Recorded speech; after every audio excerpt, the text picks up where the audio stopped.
Hi friends, welcome back. రాంత్ హాట్స్టార్లో, అదే జియో హాట్స్టార్లో తెలుగులో కూడా స్ట్రీమింగ్ అవుతుంది. రాంత్ అంటే రాత్రి గస్తీ, అంటే ప్యాట్రోలింగ్.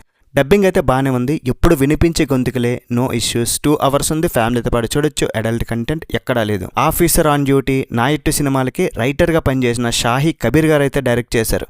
మరి మలయాళంలో హిట్ అయిందో లేదో తెలియదు, కానీ మూవీ చూశాక నాకైతే వచ్చే ప్రతి మలయాళం మూవీ సాటిస్ఫై చేస్తుంది అనుకోవడం కరెక్ట్ కాదేమో భయ్య. మూవీ స్టార్టింగ్ ఒక మంచి ప్రామిసింగ్ మూవీ, ఒక యూనిక్ స్టోరీ, డిఫరెంట్ లైనే కాదనట్లే, కానీ నాకైతే పెద్దగా ఏమనిపించలేదు. సినిమా చూస్తున్నప్పుడు కూడా పెద్దగా ఇంట్రెస్టింగ్గా ఏం లేదు. ఓవరాల్ నేనైతే డిసప్పాయింటెడ్. ఈ మూవీ మెజారిటీ ఆఫ్ ద ఆడియన్స్కి నచ్చుతుంది అని అనుకోవట్లే. నచ్చని వాళ్ళలో నేను ఒకనున్నా. చాలా రీజన్స్ ఉన్నాయి, అవన్నీ మీకు చెప్తా. పెద్దగా సస్పెన్స్, థ్రిల్స్, ట్విస్ట్లు లేని ఈ సినిమా ఎంతమందికి నచ్చుతుంది అనేది ఒక క్వశ్చన్ మార్కే. ఈ మూవీని కొంచెం ప్రయోగాత్మకంగా తీసారేమనిపించింది, ఎందుకంటే రెగ్యులర్ థ్రిల్లర్స్లా అస్సలు ఉండదు. అసలు ఇది థ్రిల్లర్ ఫిల్మే కాదు. ఏదో క్రైమ్ జరుగుతుంది, ఒక కిల్లర్ ఉంటాడు, అందరిని వేసేస్తుంటాడు, వాడిని కనిపెట్టడానికి పోలీసుల రంగంలోకి దిగడం, ఇన్వెస్టిగేషన్ చేయడం, ఈ టైప్లో అస్సలు ఉండదు. అలాంటి టైప్ ఆఫ్ మూవీ అయితే కాదు. ఇదొక police procedural film. Night duty చేసే 2 పోలీస్ ఆఫీసర్స్ లైఫ్ని ఈ సినిమాలో చూస్తాం. రాత్రిపూట అదే నైట్ డ్యూటీకి వెళ్ళిన 2 పోలీసులకు ఎలాంటి సిచ్యువేషన్స్ ఎదురవుతాయి, వాళ్ళకి ఎలాంటి కంప్లైంట్స్ వస్తాయి, వాళ్ళు ఎలా సాల్వ్ చేస్తారు, ఆ డ్యూటీ ఎలా ఉంటుంది. ఒకవైపు ఫ్యామిలీ ప్రాబ్లం, సరిగ్గా అన్నం కూడా తినలేని పరిస్థితి. ఆ జాబ్ ఎలా ఉంటుంది, నైట్ పూట గస్తీ కాస్తారు, రౌండ్స్ వేస్తారు, అది ఎలా ఉంటుంది. ఇది చూద్దామనుకుంటే మాత్రమే చూడాలి భయ్య.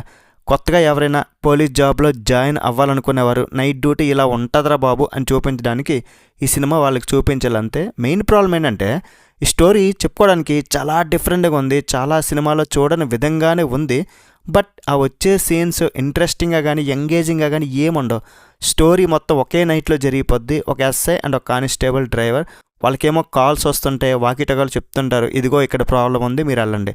వీళ్ళు పోలీస్ జీప్ వేసుకుని వెళ్తారు అంతే. అక్కడ చూస్తే పెద్ద ఎగ్జైట్మెంట్ అనిపించే సిచ్యువేషన్స్ ఏమీ జరగవు, చాలా సింపుల్గా ఉంటాయి అంతే. అలానే సినిమా మొత్తం కూడా ఉంటుంది. ఒక్కొక్క కంప్లైంట్ వస్తుంటే వీళ్ళు వెళ్తుంటారు. ఆ సీన్స్ ఇంట్రెస్టింగ్గా ఏమీ ఉండవు. ఓన్లీ క్లైమాక్స్ మాత్రం అన్ప్రిడిక్టబుల్గా ఉంటుంది.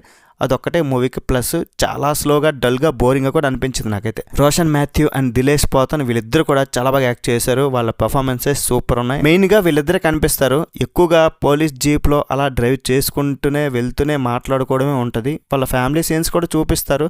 ఏదో పెట్టాలి కాబట్టి పెట్టారు, కానీ అంత వర్కౌట్ అయితే అవ్వలేదు నాకైతే. టెక్నికల్ క్వాలిటీస్ మాత్రం, ముఖ్యంగా సినిమాటోగ్రఫీ చాలా బాగుంది. బ్యాక్గ్రౌండ్ స్కోర్ కూడా నచ్చింది. ఫైనల్గా ఈ రాంత్ మరీ పెద్ద రోతలా ఏం లేదు, కానీ బాగుంది అని చెప్పలేని పరిస్థితి నాదైతే.